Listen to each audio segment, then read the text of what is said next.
Welcome back, guys. It's day 4. So you guys have made it halfway through the challenge, a little bit more than halfway. So I'll give you guys a few minutes to pop on and let me know how you're doing. And while you're doing that, we'll check in on what we're going to do today. So let me know in the comments how things are going for you. So I know that the past couple of days have been some pretty deep diving into yourselves and getting to know yourself and what might be causing some blockages in your life. And that can be hard. That can be challenging work. So let me know how you're feeling. If you don't want to share here, you can message me or text me or email me, whatever you want to do. But as we move into the second half of this challenge, we're going to start to look at things that we can layer into our lives to ensure that we're happy and that we're healthy and that we're less stressed and more balanced. So we talked yesterday briefly about this, but to me, healthy habits aren't, about changing your diet and incorporating exercise. Yes, those things are definitely healthy and you should do those as well. But the healthy habits that I want to teach you are the ones that are going to genuinely enrich your life and make you feel joy, feel happy, feel healthy, and feel just well-rounded and balanced. So that's what we're going to get into today. We're going to be talking about daily routine and how to get started with it. So I'm going to flip on and share my screen. And if someone can just let me know if you're here watching that you can see my screen okay. All right, so I see you guys are here. Awesome, yeah, this challenge is definitely making you guys think about lots of things. I've heard from actually both of you guys, Jason and Tabita. I'm so glad that it's helping. Give me a thumbs up, one of you, if you can see my screen. We'll dig into what I've got planned. Awesome. All right. So when I think of daily routine, I like to think of it as a really great way to stay centered and grounded. So over the years, my routines have sort of become what I call bookends. So they give me something to ground me in the morning and to calm me in the evening. So there are things that are constant in my life. So when things feel out of control or wonky, kind of like 2020 felt, knowing that I had these practices to rely on in the morning and in the evening were game-changing for me. So by setting time aside daily to nourish the body and take care of yourself, you're creating space for your mind and spirit to realign. So this space will allow you to see past things that may have been blocked in the past. In Ayurveda, we use daily routine to both cleanse and nourish the body. So simple things like scraping the tongue, which is a cleansing action. So when I say cleanse and nourish, there's things that remove the toxins and then things that rejuvenate us and replenish us. So simple things like scraping your tongue when you wake up is cleansing, drinking warm water, also cleansing. Practicing yoga and meditating, nourishing, and setting some time aside, even just to be without your device for a while. These can all be used to create massive shift in your life. And so again, when you allow that space and that shift to happen, you'll really get some clarity and you'll really be able to see some things that you couldn't see before.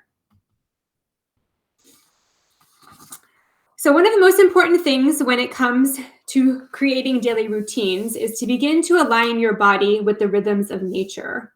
So this is also referred to as the circadian rhythm. It applies to the time of day and the season. But this actually, one of the things that's most important to do is to actually wake up before 6 a.m. and go to bed before 10 p.m. So this might seem far-fetched for some of you, I know, but I can tell you that making these shifts, even if you make them incrementally to making your wake time earlier and getting your bedtime earlier, the benefits are really monumental. So in the email that I sent you guys this morning, I shared a link to a blog post on my website that I wrote about daily routine. If you haven't had a second, be sure to check it out. It's about a 10-minute read, but it really covers in detail getting started with a daily routine, and various practices. So we're going to chat more about it here, but the blog post definitely goes into more detail. So I suggest pulling that up. So I thought for today's live session, I would go over a sample daily routine, which I'm going to share my daily routine with you, and also how it's changed my life. So creating this set of habits has allowed me to make incredible changes in my life, like changes that include going back to school while working full-time, shifting my career, and starting a second business. I think, honestly, if I had not discovered Ayurveda and the beauty of a daily routine, I don't know that I could have done some of this stuff. So currently, I wake up at 5 a.m. I go to bed around 10 p.m., between 9 and 10. So if we are out, or if you're actually out during COVID, but if we're out or we're up a little later, I do shift my wake time. I try to make sure that I'm getting 7 hours of sleep. So it doesn't have to be rigid. The idea is to wake up before the sun comes up. And I can go into more detail actually in my upcoming course, which is Introduction to the Power of Yoga and Ayurveda. I'll go into a lot more detail about all of this, but you can actually find some of the information in my blog as well about the time of day. So from there, I scrape my tongue, make my way into the bathroom. I scrape my tongue, I oil pull, I wash my face, I brush my teeth, I evacuate.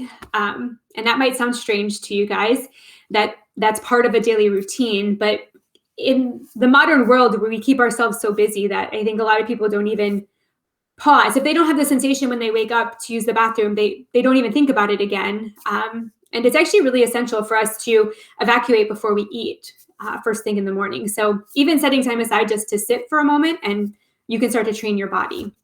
So that's one of the things about Ayurveda. As you study with me, you'll learn. We talk about these things. We're very open to bodily functions, so don't be weirded out by it. So after that, I make my way to the kitchen. I heat some warm water with a little bit of lemon and ginger. And then I usually go sit. We have a little sitting area. I sit on the couch for a few minutes, and sometimes I journal. Sometimes I just look out the window, allow some space for my mind to clear. What I don't do is pick up my cell phone. I don't check email. I don't go on social media. When I find that when I do those things, it sends me off in a tangent. I get involved in whatever is happening, and also creates a negative experience for me when I later sit to meditate. So after I'm done my water, I make my way up to my yoga and meditation space. I practice yoga for 15 to 30 minutes, depending on the day. And then I sit for meditation. So sometimes I do some pranayama in preparation.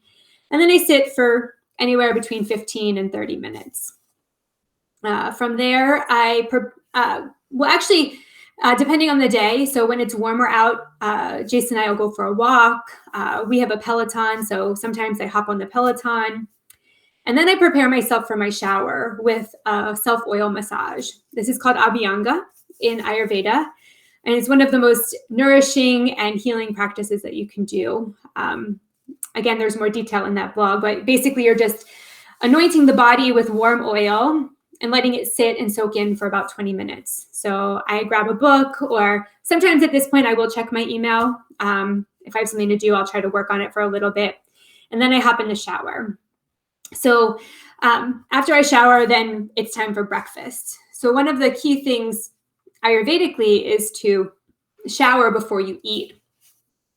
So when we take a shower after we eat, our digestive force comes to the surface of the skin and can cause issues with digestion. So yeah, more details on that. But so then I make breakfast with the husband and we start our day. So I wanted to share this quote with you. But before I do, I just wanted to go into, by setting time aside for cleansing and nourishing and restoring my body, I've been able to become clear on so much in my life and really see what I truly want. I've noticed a huge reduction in stress, an increase in happiness and joy. And I've noticed that I'm able to handle the shit that life throws at me so much better, just with grace and ease. And I know that that's crazy. 2020 was insane for many reasons, but you can ask Jason. He's in the group. Just ask him what he's noticed that's changed with me in the past year or so, or a year or two. So your daily routine does not have to be this involved. In fact, I suggest that you start off by adding 2 or 3 things into your routine and practicing them for a few weeks before adding more. So yeah, you don't need to be crazy. You don't need to spend 2 hours doing your daily routine. Just give yourself space, try a few things. Okay, so now we'll read the quote. This is from John Maxwell, and he says that you'll never change your life until you change something you do daily. The secret of your success is found in your daily routine. And we've talked about change all week. Like we really have, from day one with self-awareness to setting boundaries to removing our limiting beliefs. We really have, that's been the focus. You have the power to make change and control your own destiny. I know that you guys know that. Incorporating a daily routine is a simple and easy step in the right direction. So just try a couple things out, read the blog, layer some things in. Let me know what you think. Like you might find that, 1 or 2 of the practices really resonate with you, or, maybe 3 or 4 of them are not up your alley, and that's totally fine. There's a list. In the blog, there's a list with thorough explanations. And then in the unit on Facebook, I shared a checklist, which is today's worksheet. And that's broken down by time of day. So I have some some morning routines, some stuff to do midday, and some stuff to do in the evening. So for that, I'd like you to pick a couple and just commit to trying for 30 to 45 days. In the yoga and Ayurveda world, that creates a habit. Whenever you're practicing anything, they say to incorporate it and embody it for that long before you do anything else with it. But try it, see what works. Try a few things on for size. So does anybody have a daily routine that they currently do? Yes, Tavita. So not starting by picking up your phone is a change that you definitely should try. It's kind of interesting. I noticed that there's various times, with the election and stuff that was happening. And if I just have a lot going on with work and I pick up my phone, I just start to go down these crazy rabbit holes. And it creates chaos. And I notice a big difference. I tell Jason this all the time. If I've messed around with my phone or engaged with email or text or social media, then I'm not as centered in my meditation, and I feel my mind shifting a lot more. So if you do make that change, I'd be curious to see how that works for you. So does anybody else have anything that they do daily? And the list that I'm sharing with you is not the only things that you can do. Going for a walk, your exercise, all of that's part of your daily routine. The key here is change, is making a shift, right? So that we can work towards the direction that we want to go. So you spend time at the beginning of the week figuring that out, what the direction you want to go in is. And now we're just going to work to do that. So yeah, that's a beautiful routine, Tavita. So getting up early, taking your shower before you eat, going for a walk in the morning, and you're in a little bit warmer of a climate. So that's awesome. But yeah, take a look at the list, guys. Pick a few things that you want to add in. These are more yogic and Ayurvedic daily routines, again, that focus on cleansing and nourishing. So they can be a really nice asset to add in, even if you're just working out, So yes, turning your phone on to do not disturb in the evenings. And I mentioned it just in passing in the presentation, but device free time. So it's hard because sometimes you just want to chill out and watch TV, and that technically is a device too. Anything backlit or blue light can disrupt our sleep. So maybe once or twice a week, set time where you just read or light a candle and do a systematic relaxation like we did at the end of yesterday's practice. So yeah, we can do lots of things. But yeah.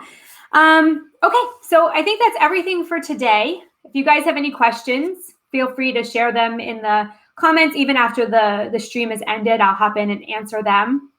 And keep supporting one another. Keep sharing what you're doing. Keep sending me feedback. I love hearing about all of it.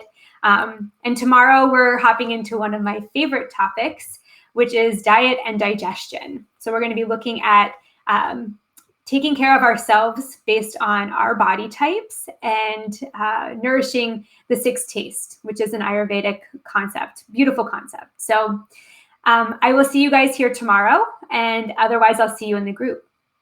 Okay, guys, take care.